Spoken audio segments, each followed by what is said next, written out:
Hello, everyone. Thanks for listening. Just some quick notes before we begin today's episode. This episode's recording was, we'll call it, lightly cursed, and while I have done a halfway decent job of editing around it, you'll no doubt notice that it's a little woolier here and there in terms of audio quality and a little punchier at times in terms of content than is usual for us. What can I say? It was recorded during a cursed week, so really we probably got off easy. I think it's still quite fun, and I've left in some amusing tangents that might normally get cut out of a longer session, so thanks again for listening, and we hope you enjoy. Hello, and welcome to Dice Punks, a tabletop role-playing podcast where we focus on playing full campaigns in less well-known systems. This week in Episode 7, our dubious duo of darkness return to base with questions for their Imperator. Thanks for joining us.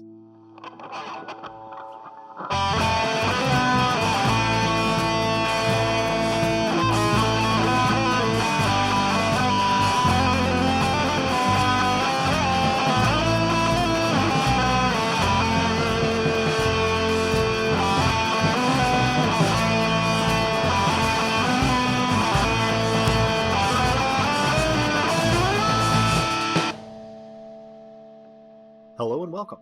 I'm Adam, your friendly neighborhood game master, and joining me are... I'm Drew, and I'll be playing Dosktier, the Duke of Nothing, who is very, very tired.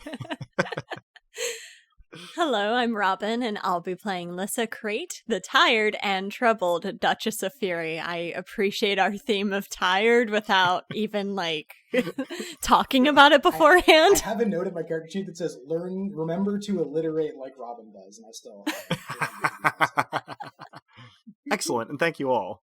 Before we get started, let's briefly recap any character stat growth and the events of the previous episode for ourselves and our listeners. As to character stat growth... Should I do my XP? Yeah, do your thing first, by all means, Romnet. Yeah, Romnet's bonus XP. Pair of 5s and a pair of 6s. Still only 1 XP.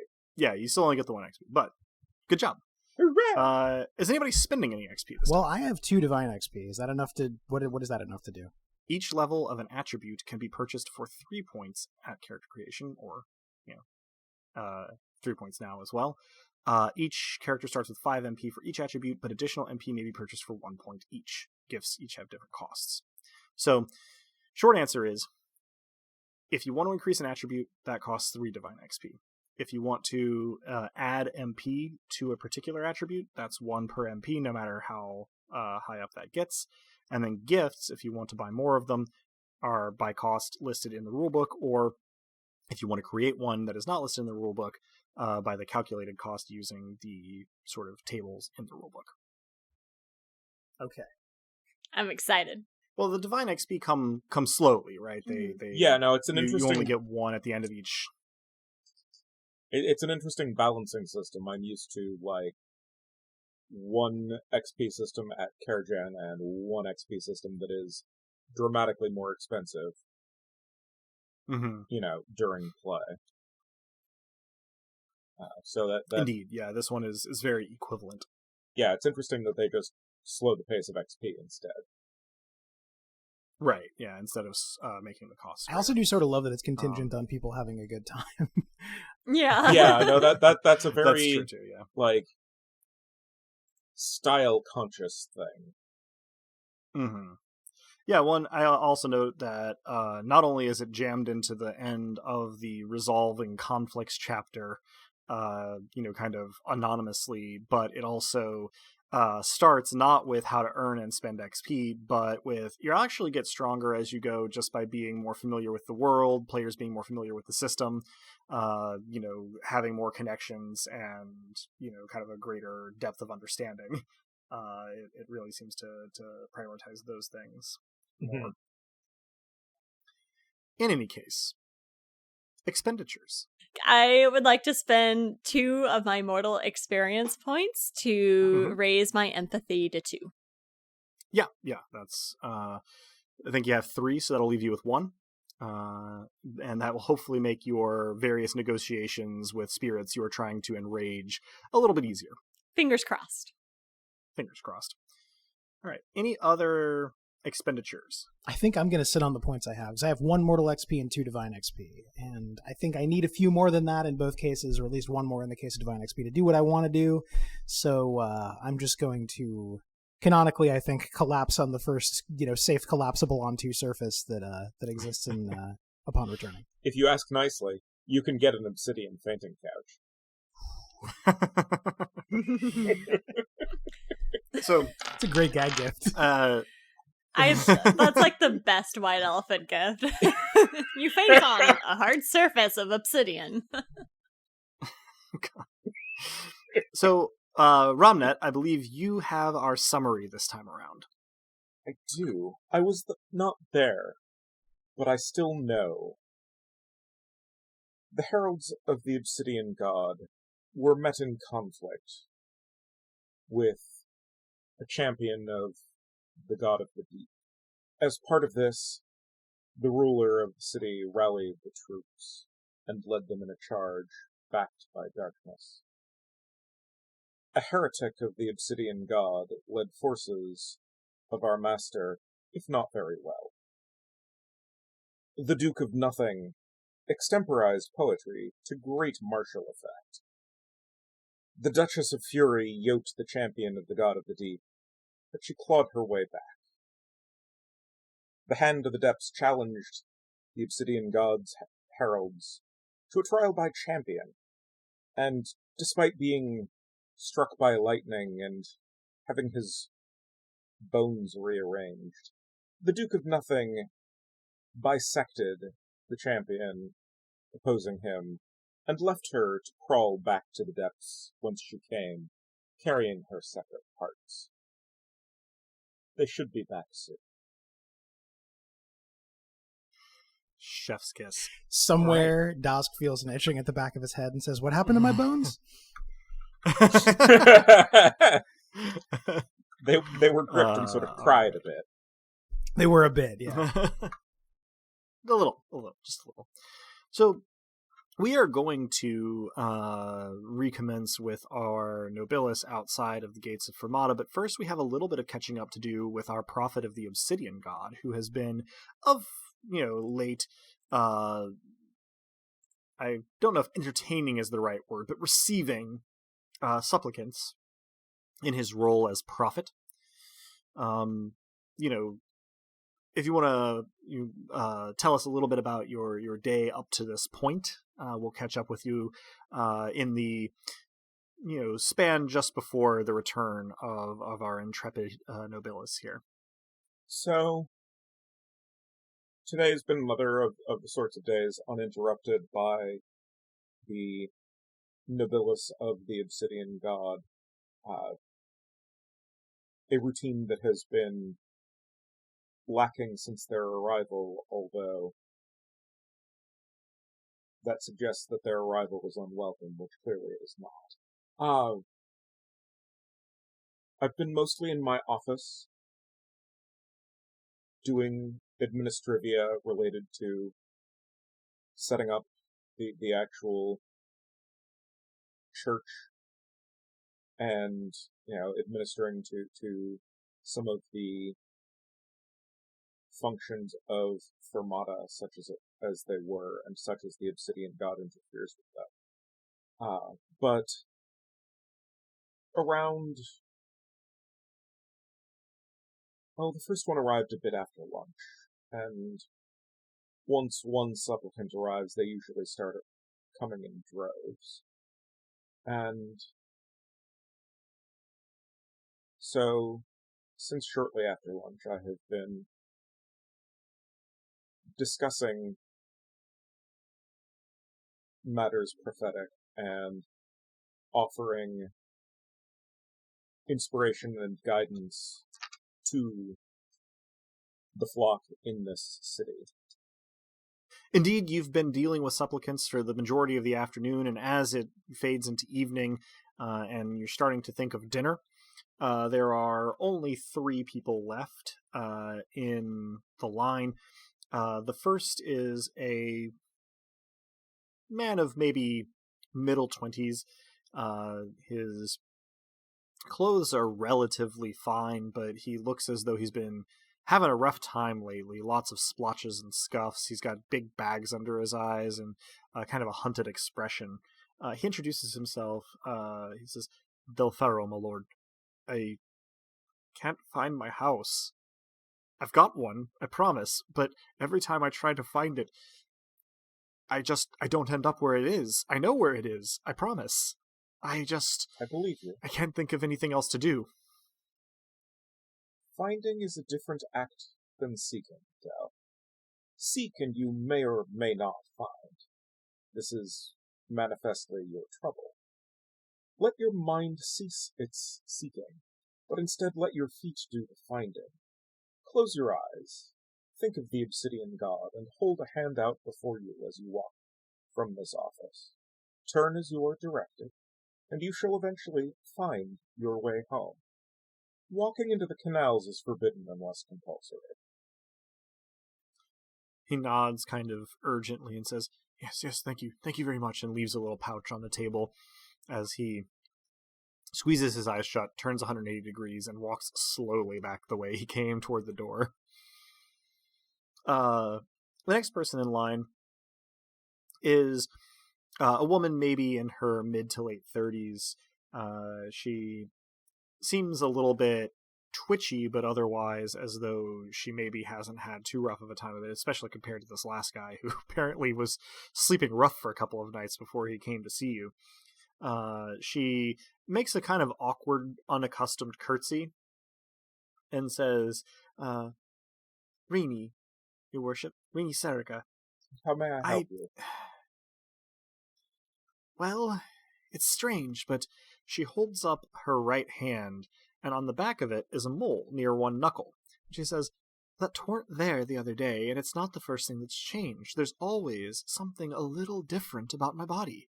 I don't know what's causing it, but when one thing goes back to normal, something else changes. It's driving me up a wall, and I'm worried that I've offended the Obsidian God in some way. Why else would they afflict me like this? The Obsidian God has blessed you, Reno, with a literal manifestation of those fleeting state changes that many of us are not sufficiently in tune with ourselves to notice. Pay attention to this gift that you have been given, and give thanks in turn to the Obsidian God, who has offered you such a powerful tool to better know yourself. A time will come when your changes will be helpful and necessary to the good of your profession and the care and safety of others. Think about what this utility might mean. She looks kind of mystified for a moment and then starts to nod slowly. She says, Yes, of course, your worship, a gift. I hadn't thought of it that way. Yes, thank you, your worship. And she gives a much more informal, less intentional, but more sincere kind of bow as she whirls around and heads out, looking already much happier with her lot. I will nod as she is heading out, ceremonial, if not necessary, that she actually see it or recognize it. Yeah, good. The next person in line is carrying a candle, like in a holder. This is extremely unusual in Fermata. It's lit, it's almost burned all the way down, and he's kind of glancing back and forth from it to you very rapidly, in an extraordinarily anxious way. The man is of middle age, and he appears to have been just kind of a tradesman by his dress and his demeanor, but he is acting as though he expects to be stabbed at any moment. Every shift of shadows and the flickering of his candle, every change in your expression or movement of your eye, every step he takes, he seems hunted. And he is in front of you for a couple of seconds, his mouth just opening and closing without saying anything, before it, sort of becomes clear that you're going to need to prompt him. How can I help you? I'm sorry, Is it just me, or is it dark in here? I'm sorry, I told myself I wouldn't do this. I had a nightmare. I've had nightmares before, of course, everybody has, who hasn't? But this one was different, and it was vivid, and there was darkness, and I don't remember the details, but I woke up screaming, and I didn't stop screaming because I woke up in the dark, and it's coming for me. I don't remember exactly what was happening, but the dark is hunting me. There's not something in it. It's the darkness itself. I wanted to stop, please. I need to leave. I need to see the sun again. He breaks down into tears. Close your eyes, Kathy. I promise you will No! be safe. I promise you will be safe. As safe, at least, as one ever is. I can't do it. Indeed, his eyes do appear to be bloodshot. He hasn't blinked since you've been looking at his eyes. Charm plus lie, perhaps. To convince him that he is, in fact, safe enough here to close his eyes. It's a lie because no one is ever safe anywhere. Indeed. Which I assume you do not say out loud. Of course. I mean, I've already said you are safe here, as safe as you've implied it heavily. Yeah. Para fours, para fives. Okay. Well, which I believe lie doesn't interact with my beauty. Yeah, indeed not. Those fives are probably going to be the one to go with then. So, what do you say to him to convince him here? I will repeat that he is safe here, as safe as one ever is. This is intended as a demonstration of his safety. I will be here slowly, and you will be safe. Oh, of course, my lord. He takes a deep breath, straightens his back, tilts his head back a little bit, and then slams his eyes closed for maybe 2 seconds, at which point they shoot open again. He goes, I can't do it. I feel it. It's touching me. He picks the candle back up off the table where he had set it, and seems to be leaning heavily on the table to maintain his feet. I offer him a seat and put the candle directly in front of him, and go through once more, convincing him to close his eyes, and this time to close them as hard as he can. Just squeeze them shut and put his hands over them. There's a purpose to this, I promise. He takes a little bit of convincing, but eventually he does squeeze his eyes shut so tight that his whole face crumples up, and you can hear the impact of his hands as though slapping someone with a full-on slap as he presses them to his eyes, waiting for your instructions. Can you see the bright spots of your eyes being closed so hard? I see the spots, but they're black too. They're black But they too. are light. They are bright, and they are light, and they are with you. You will always bring the light with you, because in your case the light appears to be compulsory.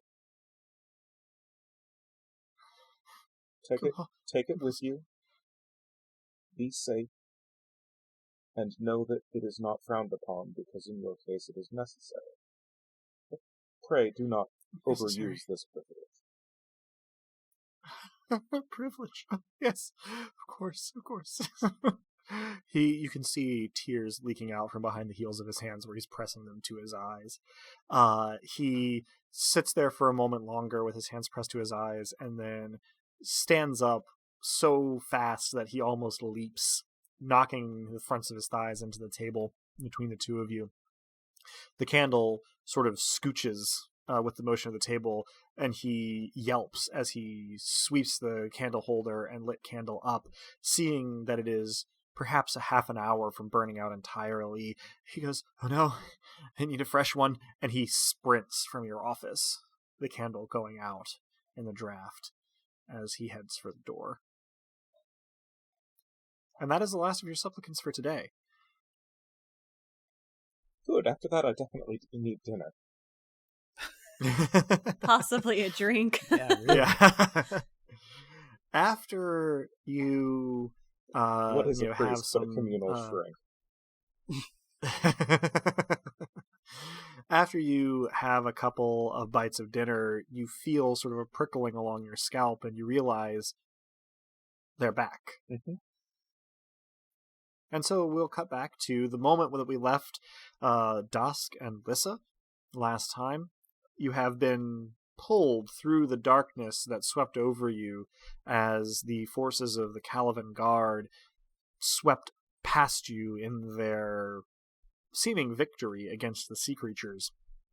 That darkness tugged you back to the gates of Fermata. You were outside of them, looking at them. On the way, you were basically congratulated on a job well done by the voice of Mott.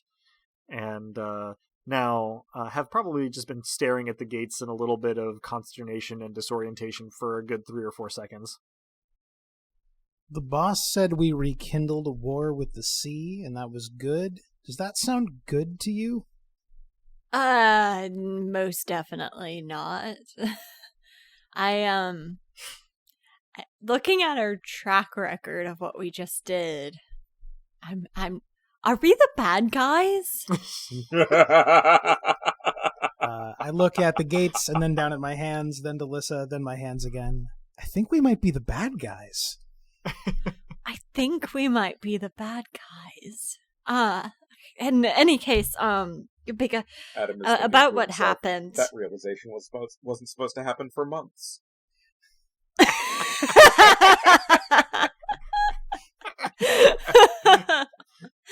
Jeez. Okay, getting back into character. Sorry, sort of. Look, Dusk, about what happened. If you realize that my situation is a bit too much for you to deal with, I know you're going through a lot yourself right now, namely questioning whether or not we're the bad guys. I will support and understand you if you need some distance from me.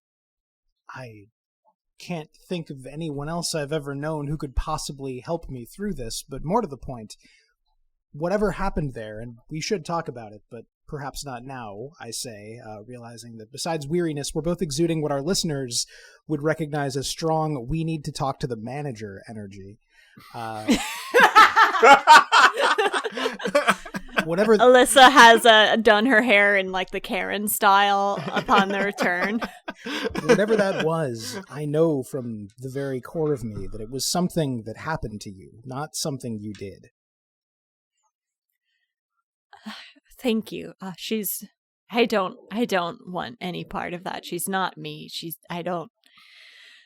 You look rough, for lack of a better phrase. My bones ache, my skin feeling pulled taut across the span of me aches. Impossibly my hair aches. I'm sure I look rough. You may not have seen it, Dusk, but Lissa certainly would have. Your shirt is soaked in blood. Like, the front of it is just from about just below your nipples down to the hem of your shirt, completely soaked in blood. I think we should, not to cause alarm, but I think we should get you to someone who can patch you up, maybe. Come on. And I kind of crouch down and slap my thighs and say, hop on, and like the universal piggyback gesture. And this'll give you a lift. Auntie Lissa. As I decide whether this is a good idea, I look down so as to brace myself and realize how much blood is on me, and gesture to Lissa as if to say, is this going to be a problem? I wear dark colors for a reason. I hop on gingerly, but with no further hesitation.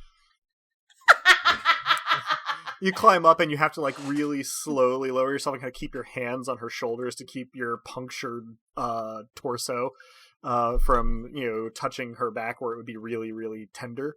But she's strong enough. You're enough of a waif that it's not a problem. She can hold you. All right, where to? It's an awfully good question.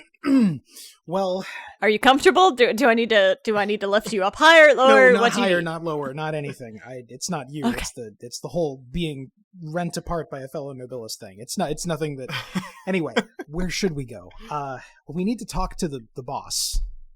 Right? We need to know what this is. We need to know if there's still some way out of it. We need to know if we're the bad guys, though I'm not sure the boss is going to be in any position to understand that concept, much less elucidate our place on that continuum. We also need to puncture, or not. Sorry, I'm not going to puncture anything. You're good. We also probably need to bandage you up, because it looks like you're full of holes. I think your theory is correct. Where does one go to get plugged up around here? I'm just going to start moving forward and kick open the gate and go, medic! You kick open the gate and you get as far as meh, because the sound dies in your throat, and I will let you decide whether or not you drop Dosk. But the statues of the two of you that you see when you first come in have changed. Dosk, looking almost as beaten up as he does in real life right now, you are standing in a heroic Luke Skywalker in the original poster for Star Wars and New Hope pose, with your mumbele raised over your head and your shirt rent open to show your manly pectorals and stealth abs, but also the puncture wounds around your ribs where Filius' fingers sort of went through you. Much more upsetting to Lissa. Your statue, well, the thing that doesn't probably upset you quite as much is that your statue is no longer standing beside or behind or back to back with Dosk, but rather in the pulp damsel pose of sort of like falling off the dais with your arms wrapped around Dosk's leg. However, it's not exactly you either. It's the Lissa thing. Its face contorted in a rictus of rage, and the obsidian tentacles of shadow looming up and over most of the gateway plaza. The people in the plaza don't seem to pay it any mind. There are even a couple of children who are sitting on the shadow strands. They have climbed up the statue as though it were a tree and are sitting on the branches as though they were live oak, and chatting or playing, eating or throwing things. But yes, you have been replaced in this statue with your alter ego. Astride Lissa, I say, that's in pretty poor taste. I do not drop Dosk, but I do kind of lift one arm away and try to encourage the students to get away from the tendrils. Or not students, the kids. The younglings! You put Star Wars into my brain, and now I'm full on, like, Anakin at the Jedi Temple mindset. Younglings, get away! Whatever shall we do, Master Skywalker? Mott is the Senate. No, this is not going to become a prequel memes-based episode, because then that will never escape that vortex.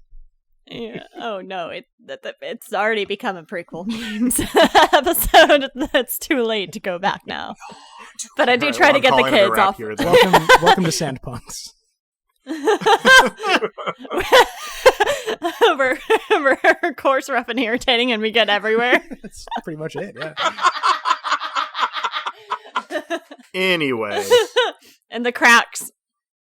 You go to shoo the children off of the statue, and they look disappointed, but they scurry to obey because they recognize you as the Nobilis in the statue. And so they flee.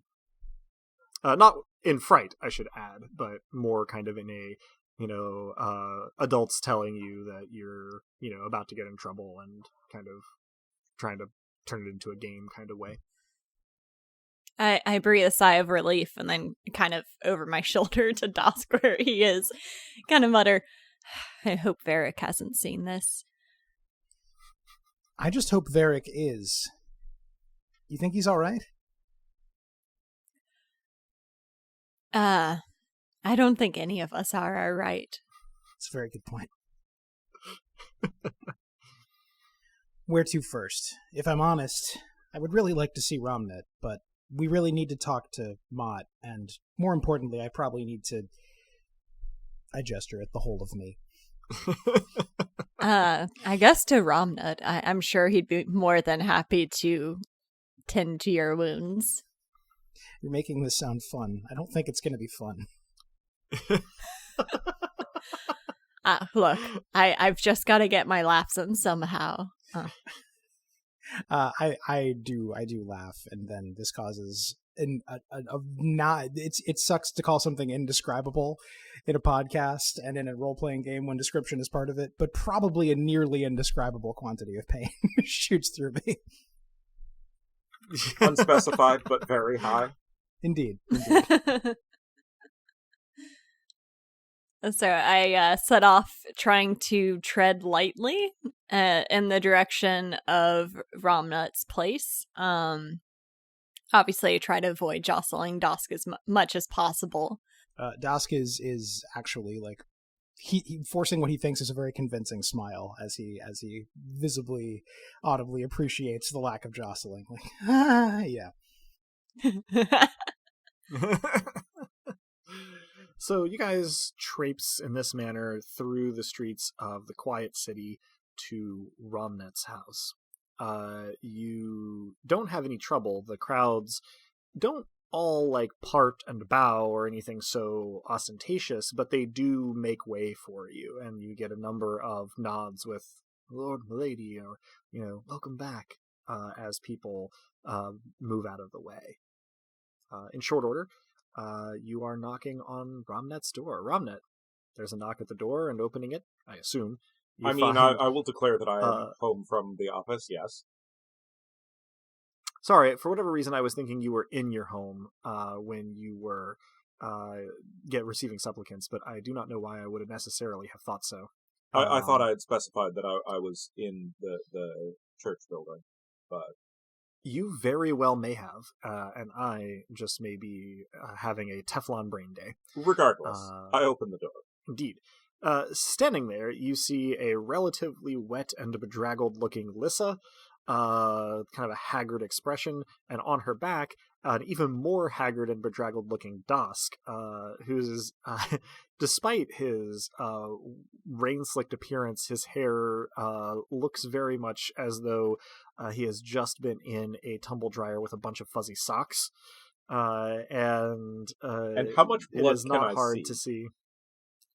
It's not hard to see that there is a fair amount of blood involved, even if most of it is not necessarily in your field of view. For there to be that much blood where you can see it, there's more for sure. Hi, he was in a fight, and he has some holes that need filling. You ought to see the other Nobilis. Why did you come to me first? Why did you not just go directly to a fuck... Turn around, we're going to a medic. We're new here. We didn't know where one was. You could ask. Everyone around here knows who you are. The acolytes, they would have found an Sorry, are you okay? I'm looking at both of you, but mostly at Das. I plan to be. Good. Keep that plan. And you? Hanging in there. Okay, good. Good. This way. I lead you both down some turns of street. Not too far, but you're already a bit lost with the turning. And pound on an otherwise unremarkable door.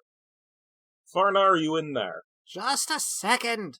You hear some indignant cat noises from the other side of the door, at which point a woman who's probably in her 60s with like a steel gray bun set kind of right on top the back of her head and a very plain dress and smock with a fair amount of blood on it, none of it fresh, none of it new, opens the door and gives you an appraising look and goes, "Sorry to be rude, right, he well, needs to be unperforated." You'd better come in. Perforated, you say? Well, got too handsy down in the riotous city, did you? As she moves into the house, gesturing you to follow. The front room probably was designed as a living room, but is basically a triage center. My hands He were got not in a fight. involved, and neither was the riotous city. That's how. Oh, you're the nobles. Well, first time for everything. Do you have blood? Oh, yes, you do. Hopefully I know, still I have a little suppose. bit, yeah. Yeah, it Yeah, should I'm be sure you'll be staying fine on the without. inside. Lay him down. And she gestures to sort of the, well, I would call it an operating table, but she doesn't seem like as much of a surgeon as an apothecary and medic. As long as we're not calling it a slab, she- I'm okay. I mean, There's a drawer coming out of the wall. Man. see, that just makes me think of Rocky Horror, so, Oh, sure. Thank you. I needed to hear that in Tim Curry's voice.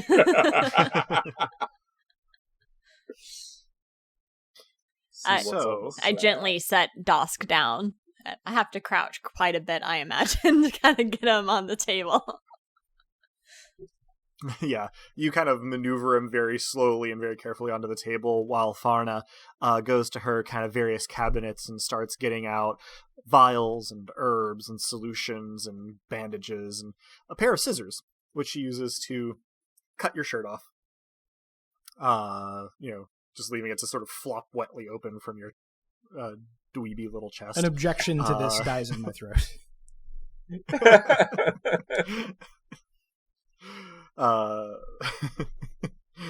The very quick once over she goes, not to be rude, son, but what the hell happened? 10 holes? How are you still awake? I mean, other than being a whatever you are. Whatever I am, that probably helps. Fingers, little infinitely strong child fingers. She gives you a flat look and turns to Lissa and says, does that make sense to you? I'm Yes, also looking at surprisingly. Lissa with just sort of a wordless, sorry, what the fuck? The Nobilis was a drowned child, and she was tougher than she looked. I was not there for the fight proper between her and Dosk. I was trying to help the mortals out. The people. I need to sit down. She nods. Right, of course, have a seat. She looks at Ramat and says, there's a tea kettle in the kitchen. Would you be so kind? Yes. Grateful for something to do, I go put the kettle on. Gives you a curt nod as she turns back to Dosk and immediately starts inspecting your puncture wounds. Says, remarkable. Are you in pain? You must be. I assure you that I am. She nods seriously as though this was a completely normal way to answer that question. And says, well, in that case, suppose I better see what I can do for you. Do you have any allergies? Not that I know of. Also, I've recently undergone some changes, which may change the answer to that question. Are people, things like me, generally allergic to anything? She shrugs. She goes, don't know how I should know, but didn't want to stuff you full of an herb that you would have a reaction to. Of course, you can survive this. Probably survive just about anything. She kind of nods self-satisfiedly. She goes, good to know that you can still feel pain, though. Yeah, that's great news. Open wide. And she gets a pitcher of water and just starts to pour it into your mouth. Does it leak out the holes? It does not leak out the holes.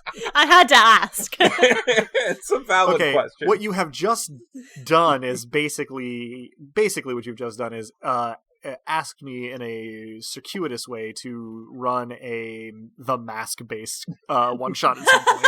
Yes. If we meet the Nobilis of Chaos, it could basically be the Mask. Maybe. Okay, so she forces you to hydrate a little bit, and you immediately, it still hurts like hell, but feel a little better, less kind of swimmy.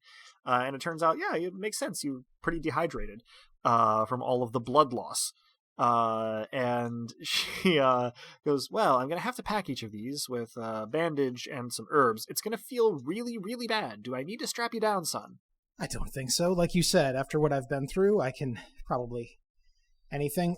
Question, by the way, this is probably Dosk being curious beyond all good reason. The distance between surviving almost anything and surviving anything.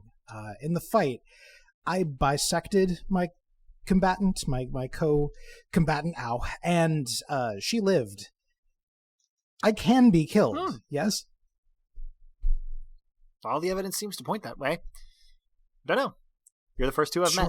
Sure. Those bandages and herbs, then I'll be fine, I think. She nods. She goes and kind of grinds up something in a mortar and pestle, and then basically like swabs very painfully some sort of salve into your holes, and goes, normally there wouldn't be much I could do for this kind of thing, but well, we'll see how this goes. And then starts literally just taking two fingers and like kind of tamping bandages down into the punctures. You pass out. Not for a long time, but when you come to again, you've had bandages wound around those ones to keep them in place, and you feel comparatively better. You're still pretty miserable, but whatever is in the salve is kind of numbing you a little bit, and it is about at this point that Ramnet has returned with the tea for anyone who wants some. Lissa been doing anything during this time? I probably offered to hold Dosk's hand as needed in case he needed to like squeeze down on something. Yeah. But if he passed out, that wouldn't be necessary. I absolutely accepted that offer until I passed out. Right, of course. Once he's sorted, I kind of point to the puncture wounds in my head and say, should I be concerned about these? I was bit by a strange sea creature, and I'm not sure if it has any, like, diseases. She kind of says, well, come here. I certainly don't know from sea creatures. Not a lot of them around here, in case you hadn't noticed. But lean down. And she kind of looks at your little puncture wound. She goes, these have already scabbed over. If they were going to inflame, they would have. I think you'll probably be all right. You'll just have some interesting scarring on your forehead, I suppose. Scarring? Well, I mean, if you were a full human, certainly. I have no idea what to expect from your unique physiology. Will they be attractive scarring, in your expert opinion? She leans back and she goes, well, runs to my taste, I suppose. Huh. I guess I'm okay with it, then. At about that time, Dosk comes back around, and you may take 1 killing damage off of your torso. And the way this is going to work is that you can subsequently turn 1 killing damage into shock damage, kind of per full day of rest or week without taking further damage, if you do not stay, So that's what happened here. 1 of my 4 killing damage to my torso turned into shock damage, or 1 went away. No, okay. it was just gotcha. Removed because this was a healer Understood. roll, right? She was rolling to heal you, and she did quite well, in fact. But moving forward, you're just healing Gotcha. naturally. Now, I will say that if you had the points, and I don't know if you do, I haven't checked, but and you wanted to, you could use aspect miracles to accelerate this process. You have no points, though. So, I very much do not. yeah. But even as you regain those, you can burn some aspect miracle points to essentially give yourself a temporary healing factor. But otherwise, you're going to be basically, as long as you are subject to the treatment that you have on, as long as you don't take the bandages off, this healing roll will essentially recur once per day, giving you the chance to lose a killing. And then if you are inactive, don't take any further damage for a week, that's going to turn a killing into a Gotcha. shock. And similar for my head, the whole hit by lightning thing. Cool. Yes. There's nothing much she can do about that directly, but yes, it's the same recovery system. Now, the recovery per week of not taking damage is per area. So you would turn 1 killing on your head and 1 killing on your torso into shock damage. The healing from remaining in bed with this poultice applied is just going to be your torso. Makes sense. So, yeah. She explains basically what she recommends. Stay in bed, drink a lot of water, eat plenty, but nothing too rich, and won't hear of any sort of payment for her services. She protests that she is, I'm faithful Fermata, aren't I? So go along. Could I get you a drink sometime? She gives you elevator eyes and goes, maybe, but I'm booked up this week, sorry. No surprise. I wink back. Lissa, if I were 1/10 as smooth in real life as Lissa is. I mean, same, frankly. So, where to next? I'd like to speak to your manager.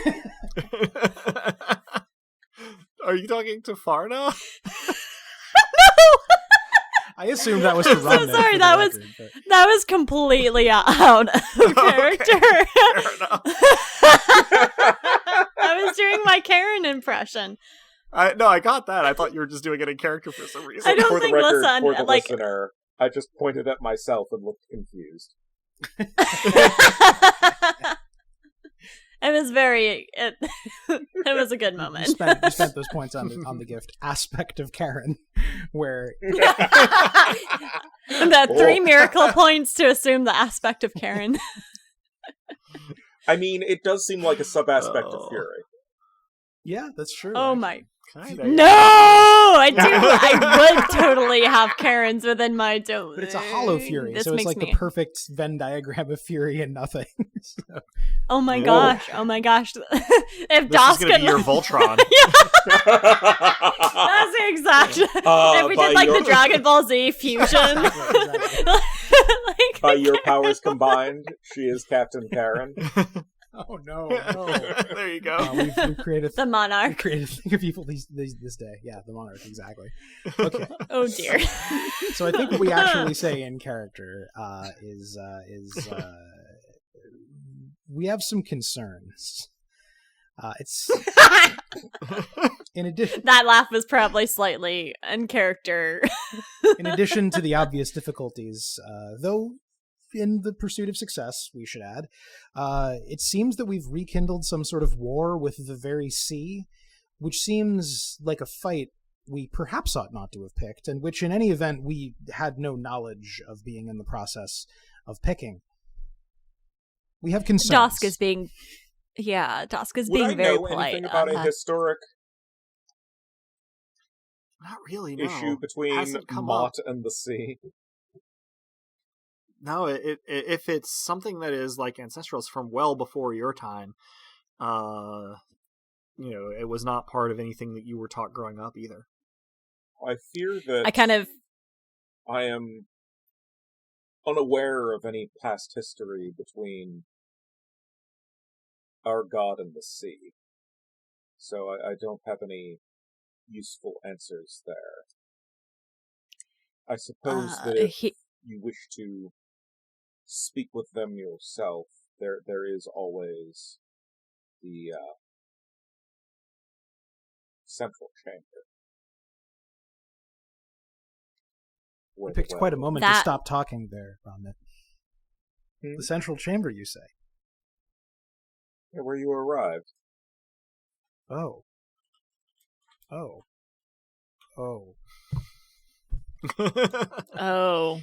I'm not sure you're in good enough shape for those steps, though. Hop on, buddy.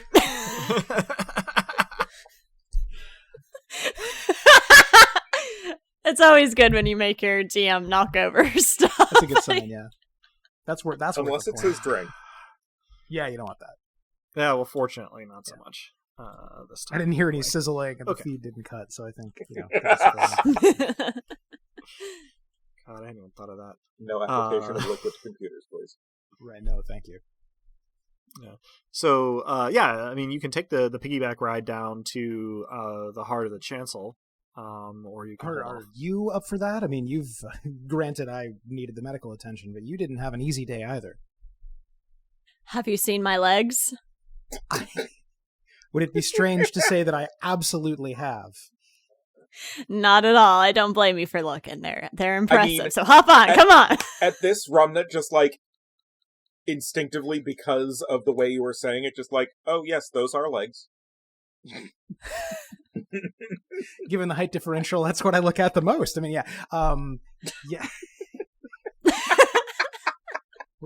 Romnut, would it be a good idea for you to help us with this? We've had bad luck communicating with the boss. You've at the very least been in their employ a lot longer than we have. I think you understand what's happening here about as well as anyone could. To the degree that I am able, I would certainly be willing to assist. Hey, Adam, what's the degree to which I'm able? Boy, it would be nice if you knew. But, the nature of the Obsidian God is such that... Yes, literally unknowable thing from the darkness. Right, all that. I just had a vivid mental picture of Adam steepling his fingers and a single lightning strike behind him. Welcome Actually, to Adam's you didn't see that on camera? Style of GMing. If I was literally a Hollyhock god, that is absolutely what you would have seen. Well, we did see it. I wanted to make sure everyone else saw it too. Fair enough. All right, so toward the manifestation then? So. Yeah, Indeed. I do want to ask Doss some questions on the way. Yeah, go for it. Now that he's all patched up, I kind of, as I'm walking, I give Romnut a furtive glance and then kind of talk over my shoulder because obviously I can't look directly at his face, but it's kind of awkward because I've been raised to kind of look at someone when I'm talking to them, so I do my best. So about that thing that happened, I don't remember, but I think I should know what she did. Sure. Wow. So I think I give a full and honest account. I'm trying to think if there's something I need to roll here to see how that comes across.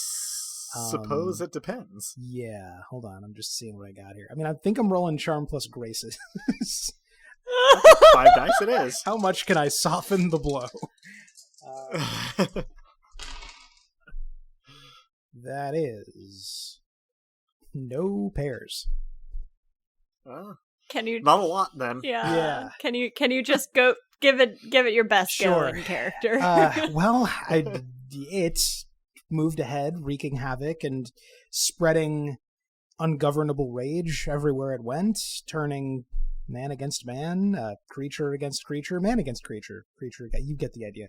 It just sort of created havoc as it went, while itself being incredibly destructive, and seemed to grow more powerful every moment it did so, until the exact moment that it had nothing left to feed upon.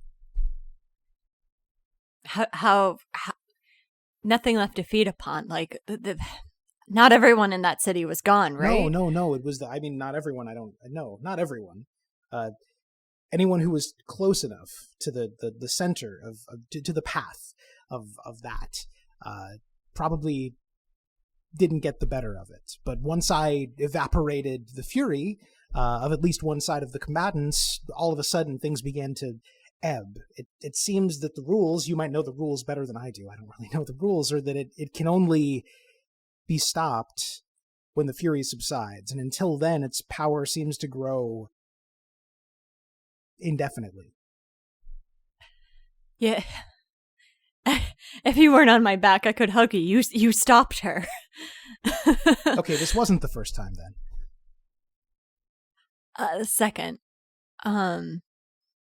When you don't have to tell me what happened when you became as you were, but when I became the Duchess of Fury, I just lost my temper and she took over.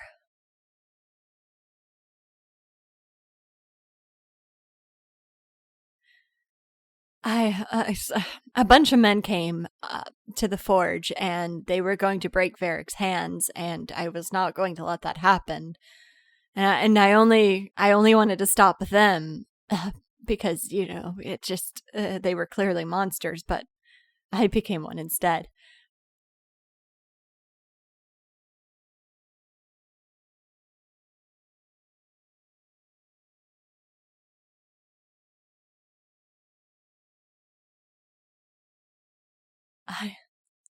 Thank you, Dosk. You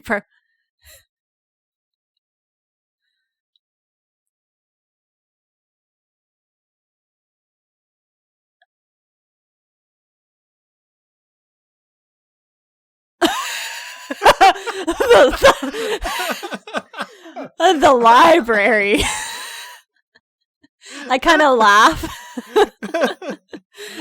Did a book hit you in the head? While trying to, leave you space to talk Nobilis to Nobilis, I am definitely pretty obviously all ears. Sure, right.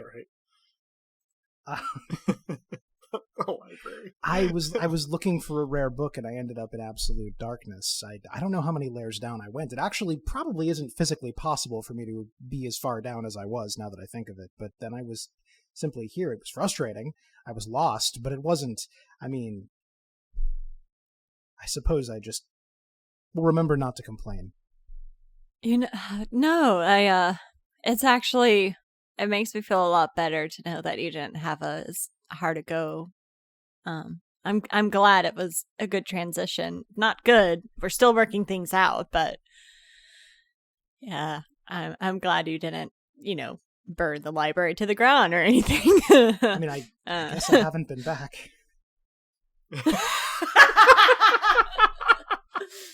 Okay, well, I will take back that previous statement and if not get ahead of see ourselves. Dusk's face, which you cannot, you would see that it had not occurred to him until just now that maybe that library is not okay. Let's. Do we, from That's your very point funny. of view, GM, does this conversation have longer to go, or are we basically where we're going at this point? No, yeah, I was waiting for you guys to basically Okay. be done. So yeah, if you guys are done, then you have arrived at the manifestation. The walk down the stairs is, relatively uneventful, if long and dull. It's certainly not conducive to conversation, but you do eventually arrive down in the heart of the chancel at the bottom of the manifestation here. It is much as you remember it, with some small changes. The obsidian well, all hewn of one piece from the living rock in the center. The sort of odd little workshop space off to the side seems rather more defined. There are individual tools and recognizable spaces in it now. All trades that or skills that at one point, Dusk, you have dabbled in, at least for a couple of days. On the other hand, the pillar with the snake wrapped around it, the snake is now coiled around almost the entire height of the pillar and extended as though to strike a little ways from the top of the pillar, mouth open and sort of frilled crest flaring. It's less rough-hewn, too. It's more defined, although still not what you would call exactly fine work. It's still got some edge to it. It's another one of those things, too, where this area, this room, this cavern is perfectly black, but you can see. It's just not really light that's letting you perceive your surroundings. Something in the area is oppressive and strange.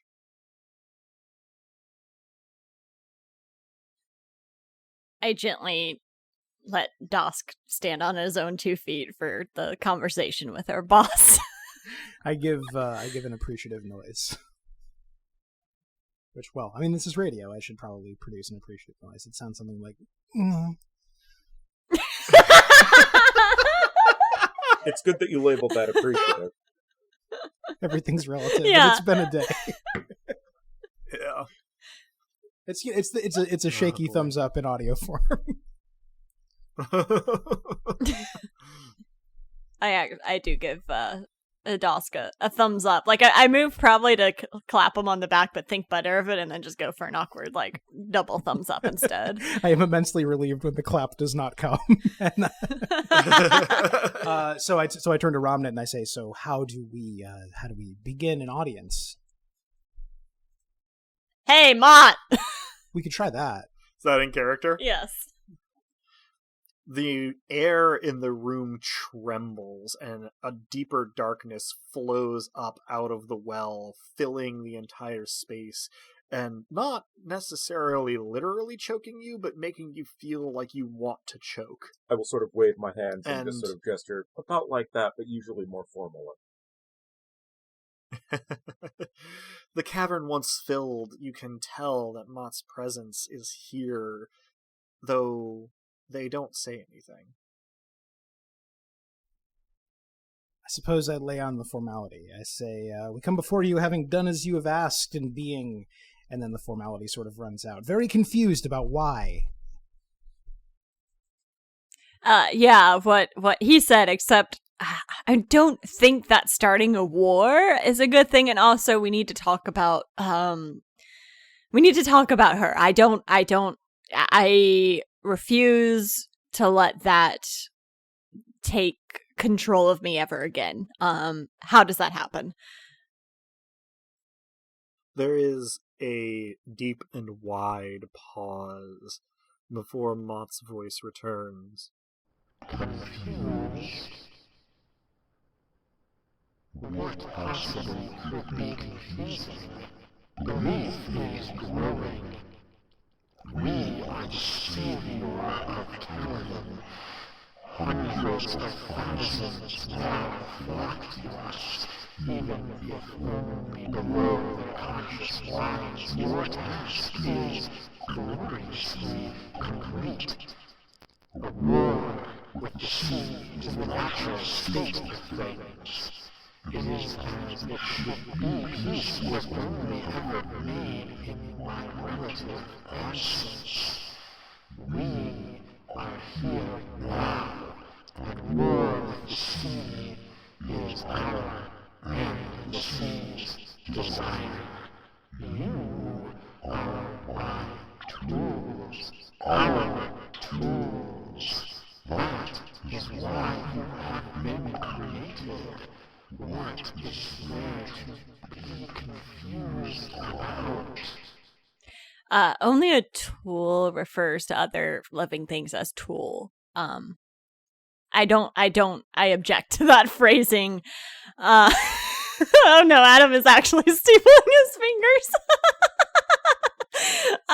And you kind of miss the point. Like, I'm a pacifist. I don't condone war, and I also laid waste to a city block. I think we could have accomplished belief without that part. I will interrupt and roll charm plus fascinate instead of graces, because that's how Ramnet does. Okay.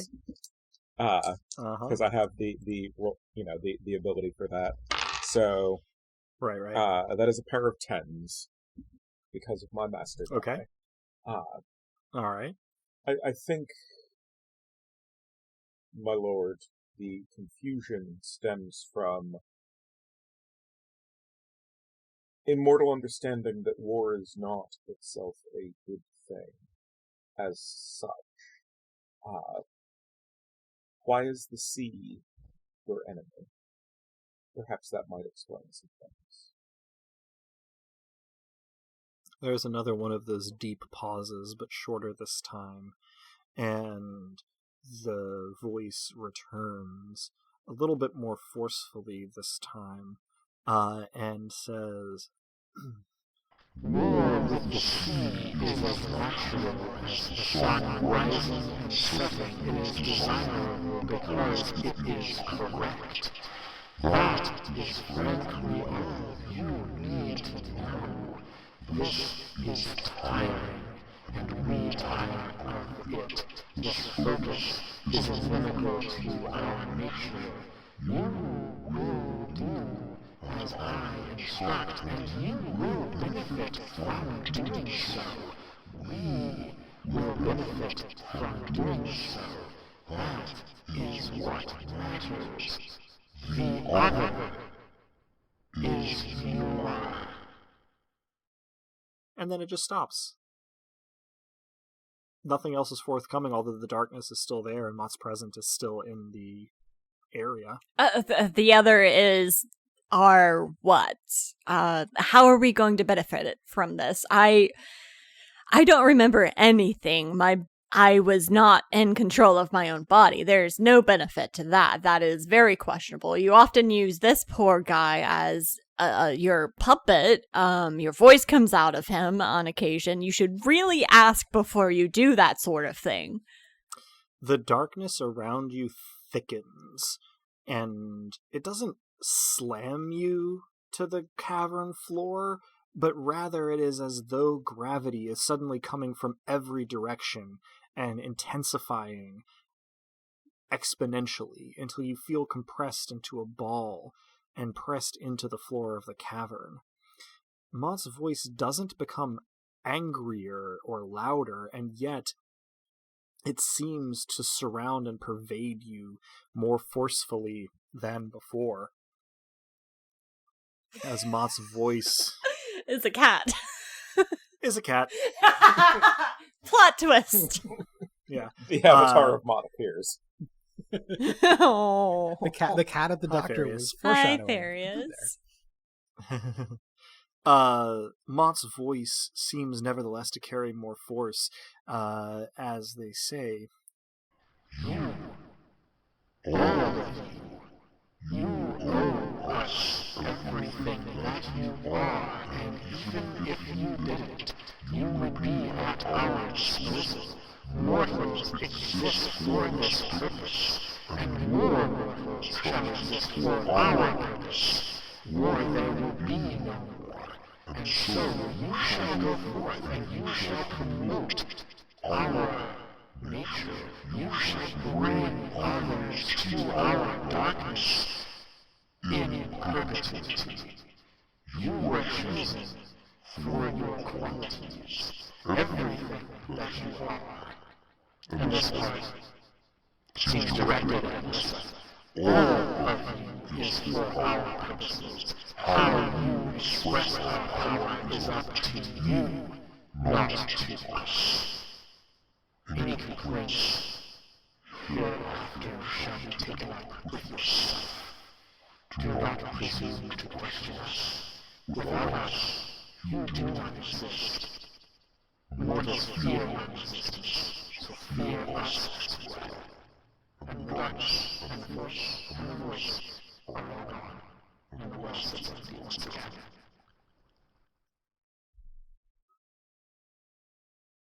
I will offer Lissa a hand up, even though she is probably standing. Oh, I definitely brace myself against that. And I kind of look at your hand and my lips quirk into a smile briefly, but I just kind of turn around and start walking back up the stairs and then realize I've left Dosk and turn back around and kind of crouch down and like offer another piggyback, but I do not look happy. I accept it. That didn't go the way I thought it would. No, it didn't. They are not very receptive to inquiry or criticism, I'm sorry. Well, if it's up to us then how do we stop what happened from happening? I mean, if we work for an unknowable force separating existence from non-existence, then fine. Let's say we accept it. Let's say refusing means nothing. How do we use this power we have to make sure that what she went through, she doesn't have to go through again? I don't need to be taken care of. I just need to know that we can take care of each other.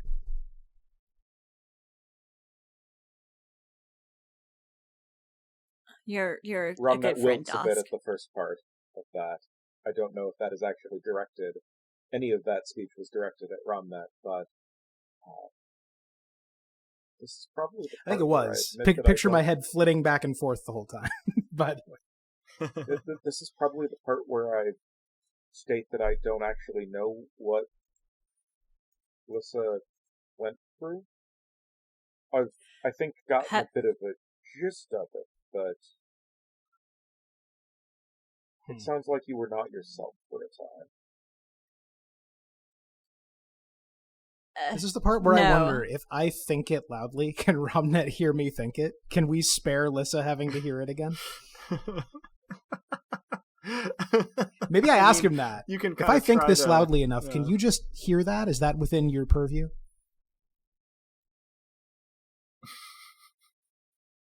I mean, for the record, no, but you could probably use social skills and general observation skills to get an approximation of putting together your clues. Sure. You know, I'm going to do that so same roll far. and see if I... Because again, we need to explain to Romnet, but I'm trying to spare Lissa from reliving this 500 times. So let's do that same roll. And that's a pair of threes. All right. I mean, that is a success. And so, you know...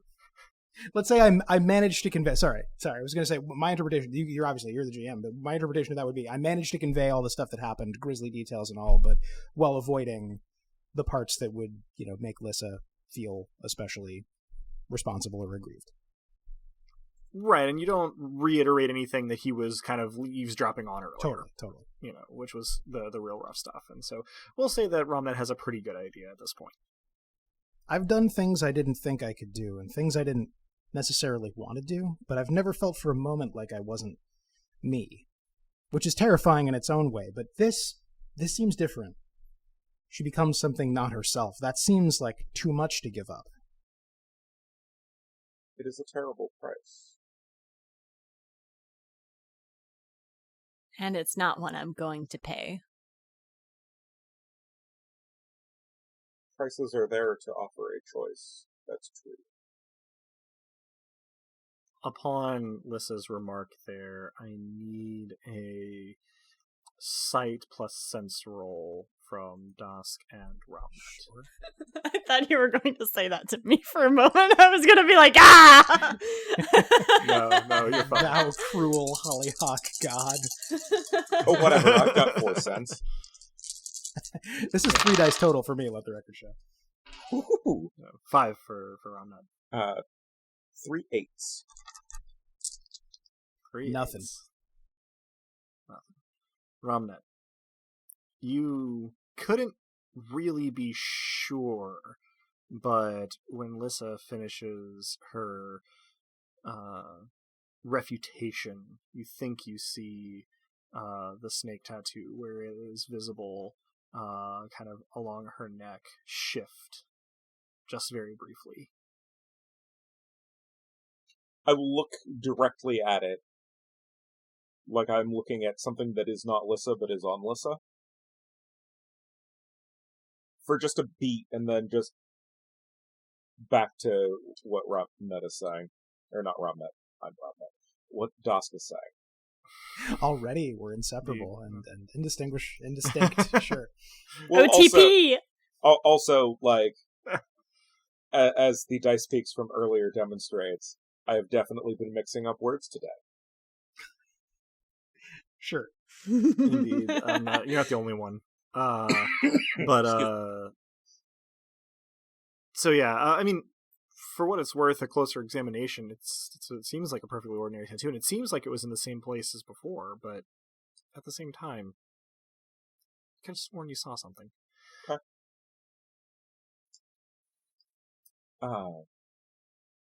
So at about this point, you all are emerging from the stairway back into the manifestation proper, out of the sort of oppressive gloom of the obsidian cavern. Into the more normal gloom of Fermata. Yeah, and the cyclopean architecture of the manifestation. The tone of voice you said that in, I just wish it was like in character. I think I signal. I don't Go for really it. think that Romnet has been, like, happy-go-lucky for years. He Sounds about right. may Yeah. at one point or another have been, maybe, you think, but he's continuing with, the price is there to offer a choice. You can pay or you can not pay, and as applied to the current issue, what you may want to work on is finding the limits of that delineation. What do you mean? Extending the thresholds of your own control over things so that you can push out farther into what had formerly been taking you beyond your control. I don't know how. What would refusing to pay the price, outright, look like? This to Rami. No fury. Oh. Since I am a mortal and a mouthpiece, I really haven't any idea. I'm sorry. I think you're selling yourself short. This is beyond my awareness and understanding, but I was mostly suggesting that if a certain amount of fury takes the you out of yourself, then perhaps you should work up to A, finding what that amount of fury is, and B, expanding your control below that threshold, so that perhaps the threshold can be pushed farther out.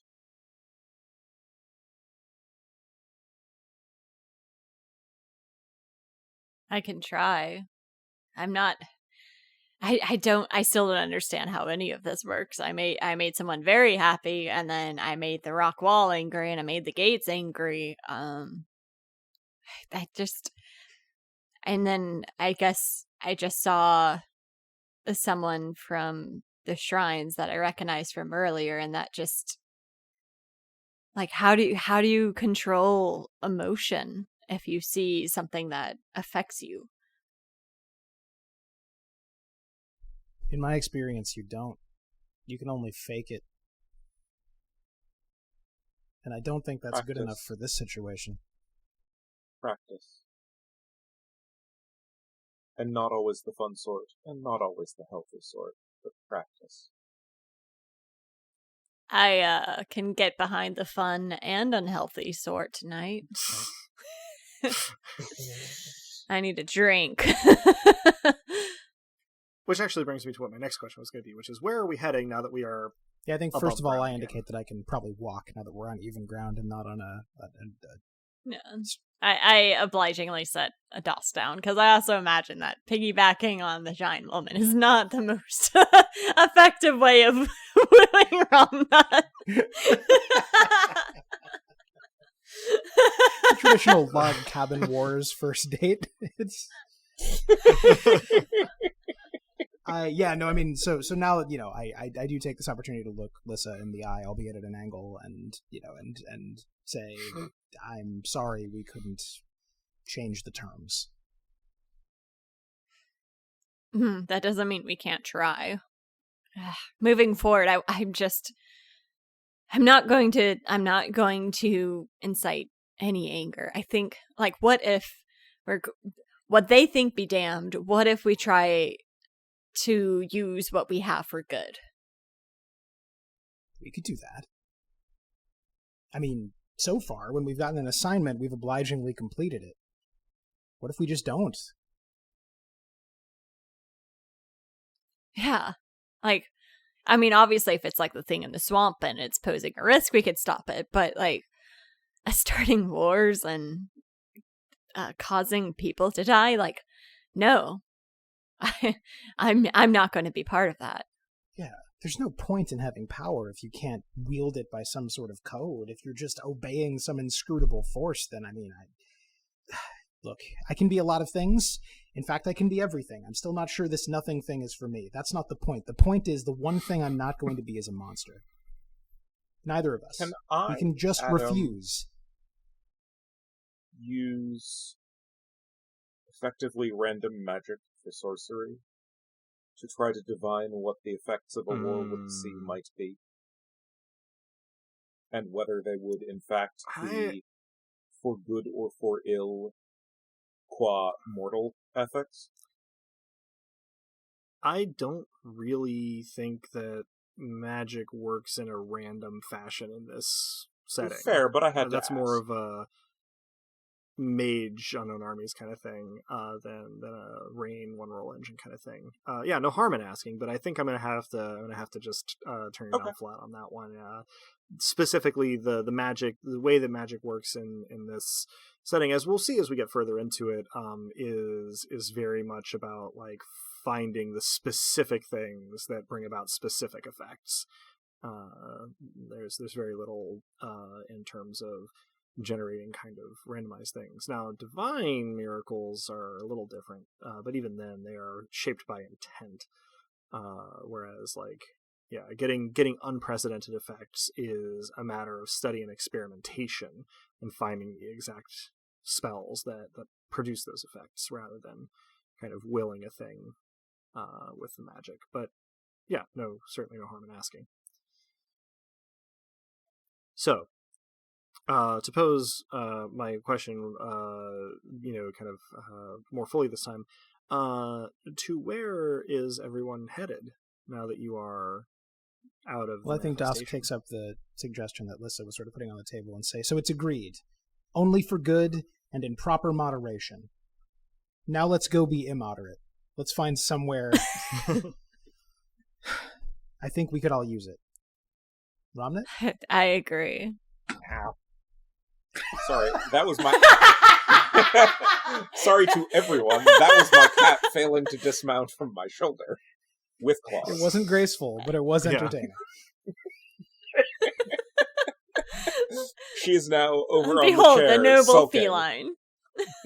She is now over Aww. sulking and, like, looking herself on the chair. Please tell me your friends Pointedly didn't not see that. looking Poor at me. baby. Yeah. So, heading for drinks, I assume that means the riotous city. One would think. Yes. I like the tavern we went to the first night, so let's go there. You like Yes. the proprietress The of one the I- tavern where you went the first Yeah. night. Well, if we're talking about Kea here, she was an employee rather than owner. Kaya was, I think Des was referring to the mayor. I was. Yes. Not She's the proprietress of so much Uh, more than just that establishment. But well, and I did not intend to imply that she was doing any sort of managerial work there. Just entertaining. But yes. So this is the bar that I swore I was not going to forget the name of, and you know what I did? Forgot the name. The Prancing Pony.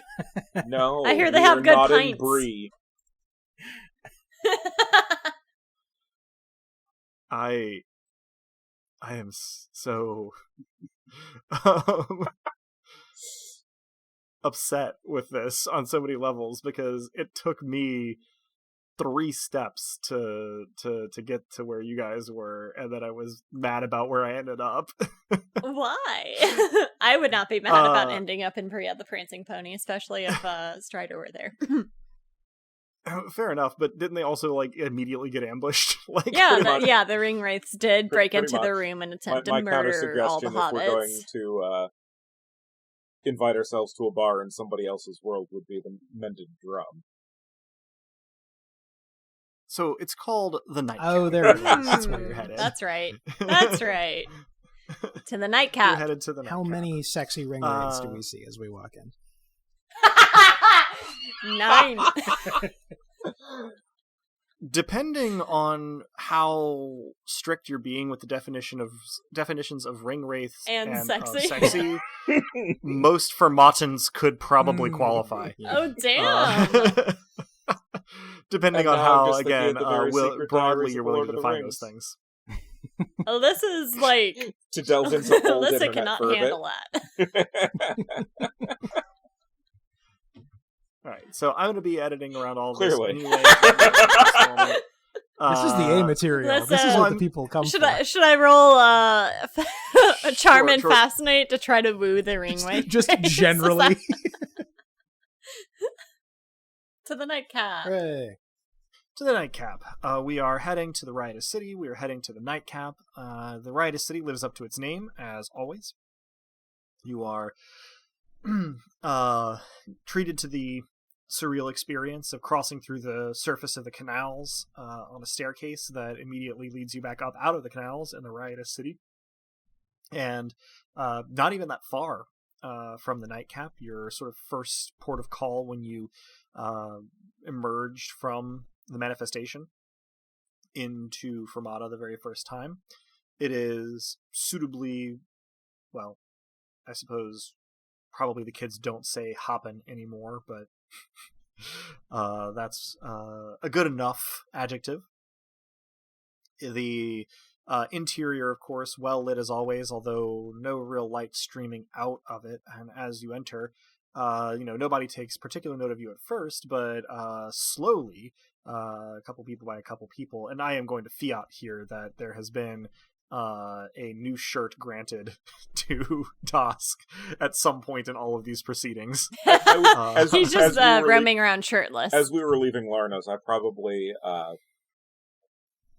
caught an acolyte. It's a good retcon. Asked them to wait outside of the manifestation with a new shirt for us to emerge, such that as we were leaving, you were putting on a shirt. Yeah. This does also mean that so, you yeah, were shirtless before the Obsidian God.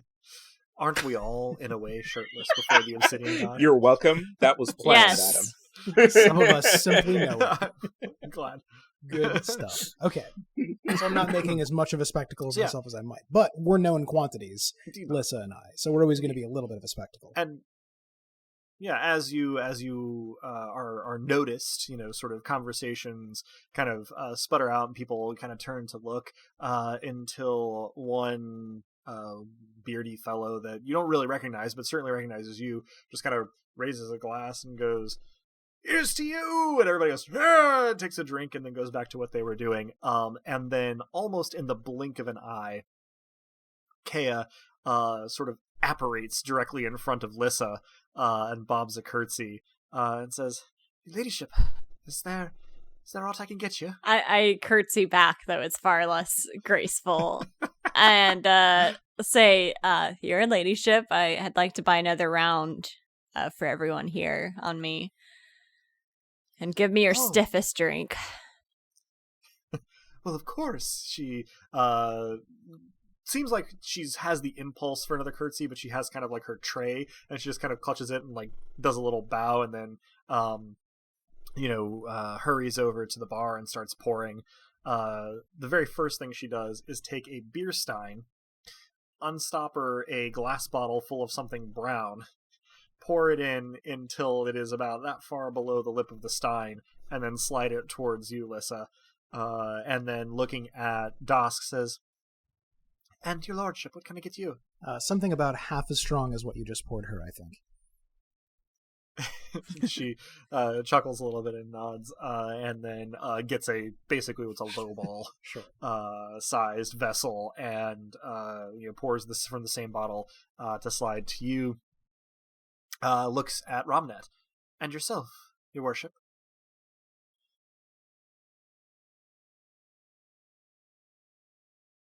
She nods as though she was expecting this, caps the bottle, and dips an ewer into the barrel and sloshers you some water into a cup, slides it to you, and then begins to pour drinks for the rest of the bar. Go ahead. Will you have one with me, Kea? "Oh, your ladyship, I suppose I shouldn't, but I also suppose I can't really say no. Oh. Can I now?" Yeah, feel free to say no. No pressure. If it pleases you, I'd like you to have a drink with me.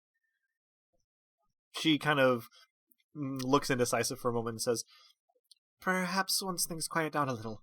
It wouldn't do for me to go tripping and breaking the cups. But thank you." And she gives another quick curtsy before taking her tray and giving everybody a drink. The bar has made room for you. There were no 3 seats next to each other, all open continuously when you came in, but while you weren't looking, people have shifted around, and now there are 3 seats in a row near the middle of the bar.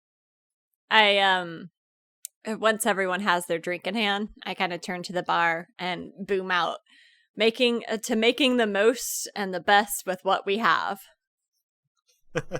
There's a brief moment of somewhat confused silence, and then most people within the next 2 or 3 seconds just go, here, and I'll drink to that, and they all take a drink. Especially the ones who have already received a free drink from you are extremely, laudatory in their oh good in their toasts. So it's not completely awkward. You'll have them saying it by the end of the night. I take a moment to lean to Romned and I say, "Let the record show that your next water is on me."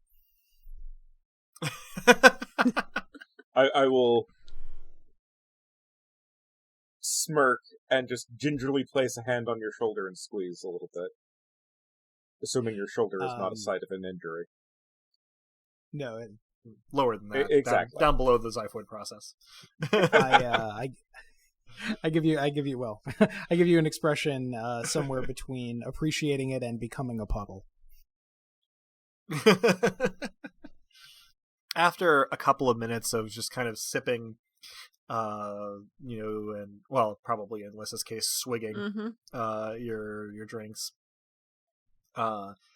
a seat to Lissa's left, Dosk would be on your right here, becomes occupied, and strapping young man with kind of long, dark ringlets sort of swivels to face you and gives you a little toast with his swig, or toast with his stein that you sort of supplied to everyone, and says, "Would it be right for me to call you ladyship, or is Lissa fine?" Lissa is just fine. He nods. He says, "I'm glad to make your acquaintance. I was told you sometimes frequented this place, and so I've been coming here whenever I have time off in hopes of meeting you. You're quite a remarkable woman." Well, thank you. What's... please introduce yourself. "Oh, where are my manners? I'm Thad." Thad, it's a pleasure to make your acquaintance. "Oh, the pleasure, I assure you, is all mine. You're very generous with your drinks, I see, and I wanted to let you know that I appreciate it, but also I wanted to see if I could learn a little about you. It's not often you see a woman, especially not around Fermata here, with a physique as developed as yours. Do you lift?"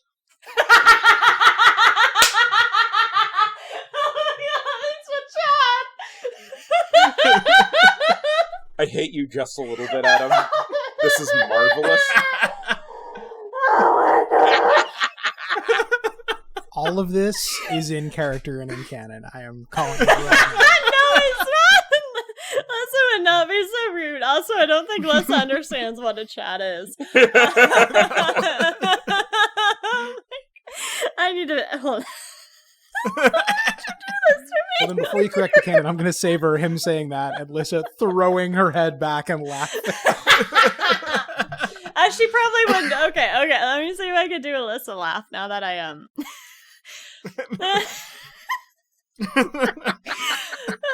You've broken me. Congratulations. Beautiful. You broke me, Adam. Okay. Yes. I think that I mostly left my drink. "Oh. Well, I'll drink to that." And he does just that. I toast him as well. Gives you a big smile and goes on to compliment your hairstyle, your tattoo, your fortitude in getting such an extensive tattoo. At the reference to my tattoo, my face kind of falls a bit. He doesn't seem to notice immediately, but does pick up on it after a moment and changes course. So he's not like completely out of touch, or anything. But he very much seems to be of the philosophy that he's happy to volley back and forth conversationally, but also happy to fill in space. If you are more silent at any given time. I try to I'm not accustomed to this amount of attention. Mm-hmm. Usually I'm the one giving it, so I try to divulge some information about Thad, about himself. Mm-hmm. Yeah, you find out he's a well-to-do family's kind of scion, their main heir around town. They're sort of ascended tradesmen. Some generations of crafters and artisans that eventually sort of managed to move up through luck and through diligence into more of a merchant role. And he's basically saying, well, my folks are putting pressure on me to settle down right about now, so I'm just kind of trying to stave that off for as long as I can. One of these days I'm sure I'll have to, start up a household of my own, but trying to spend a couple of years being my own man first, Yeah, to go out and enjoy yourself. You have managed with your family to achieve a higher status. You're still kind to those with less means than you have, right? Oh, I certainly try to be. I suppose I don't have much more contact than this with, people that are, dramatically richer or poorer than we are, but I try to be a decent sort, and they haven't done anything to earn my ire, right? Yeah. Kindness, be furiously kind in all you do, and I think you've got a bright future ahead of you. He kind of nods. He goes, that's right. Duchess of Fury, I'm told. What's that like?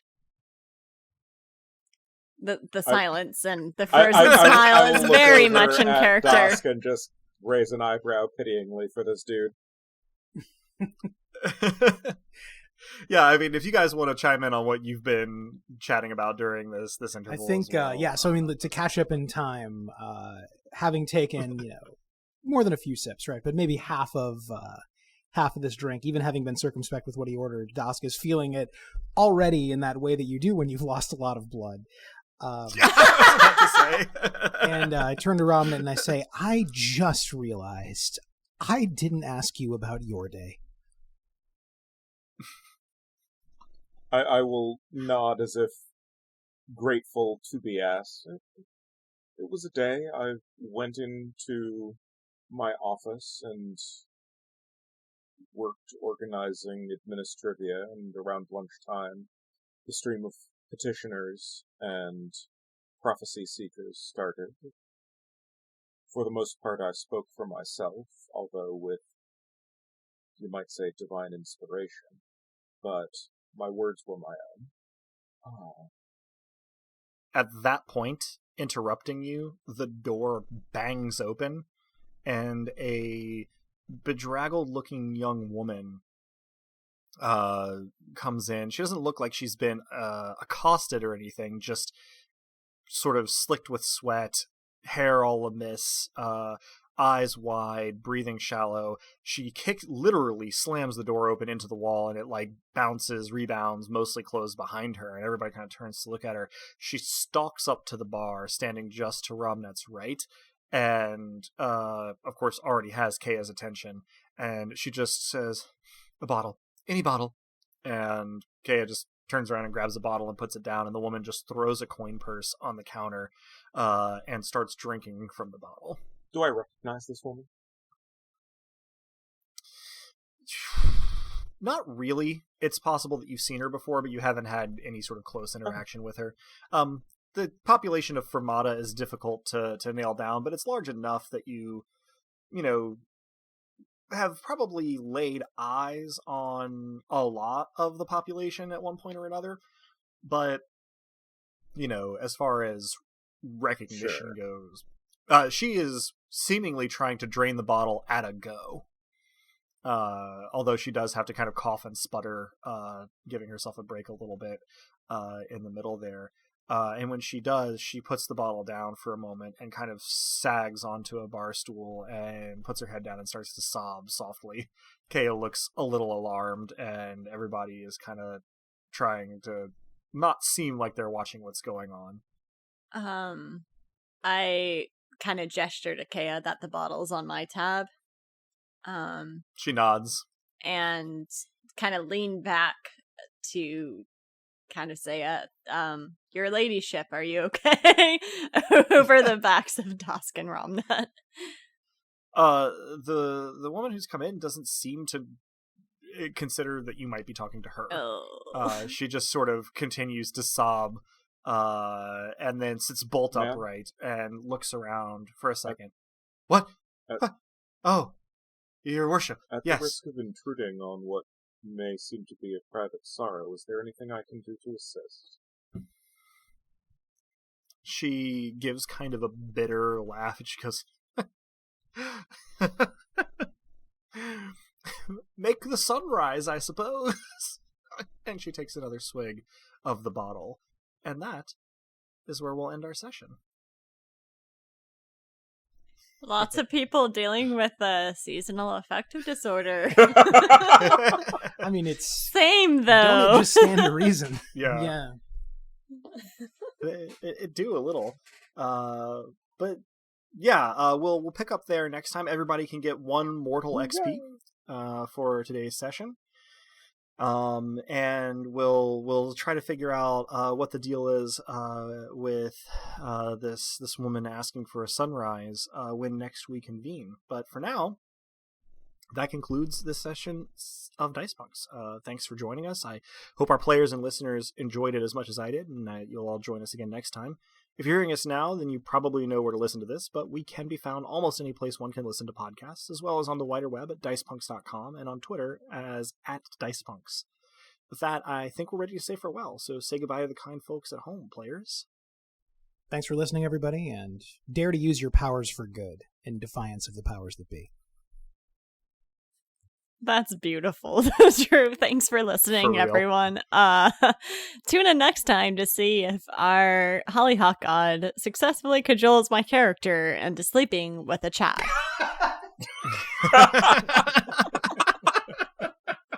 Thanks for listening, folks. And tune in next time to see how Adam can further interrupt my date again. We were just starting to... Right? He's trolling us all. Everybody needs a hobby.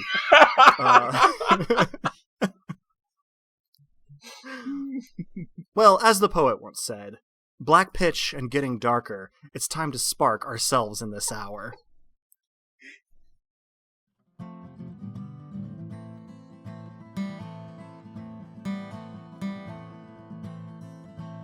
Thank you, dear listeners, for tuning in, and stick around through the admin stuff. There's Alyssa's line with Robin waiting for you at the end of it. The songs in this episode, theme of Dice Punks in its acoustic version, were written and recorded by the Duke of Nothing himself, Drew. Cover art is by Joanne, who will be behind the scenes for the time being, but played Rue the Gremlin in our Psionics one-shot. Site design and graphics for DicePunks.com are by Robin, the player behind the irrepressible Lissa, the Duchess of Fury. Rain and the one-roll engine it runs on were created by Greg Stolze, whose work can be found in, well, frankly, astonishing number of cool places, but I'll point you toward gregstolze.com. Nobilis was created by Jenna Caterin Moran and can be found alongside much of her other really intriguing work both in and outside of tabletop role-playing at afarandsunlessland.wordpress.com. Links to both systems and authors can be found on the Punk Grimoire section of our website, dicepunks.com. Thanks so much for listening. If you liked what you heard, well, that's reward enough on its own, really, but if you're so inclined, you can help us out by rating and reviewing us wherever you listen to us, telling your friends who you think would like us to give us a listen, and even heading over to our Patreon at patreon.com/dicepunks. We have fun rewards available to backers, including a patron-only Discord and access to the Dice Peaks after show for episodes 1 and following. Regardless, we hope you'll tune in again, and until then, remember, subtlety is for cowards.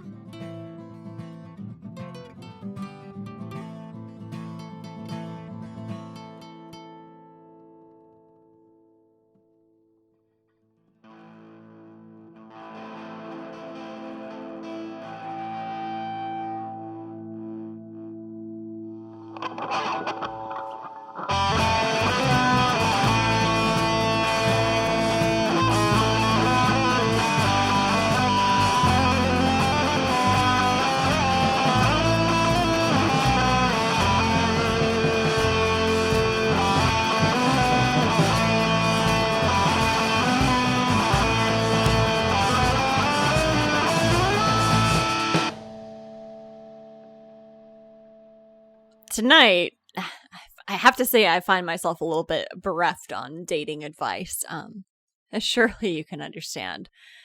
But I was inspired recently by a line that I've yet to use, and I'm sure it would be successful if I opted to.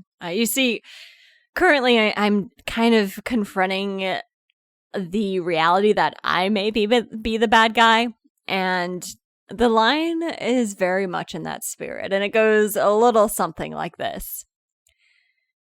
If I'm the villain, well then take me all the way.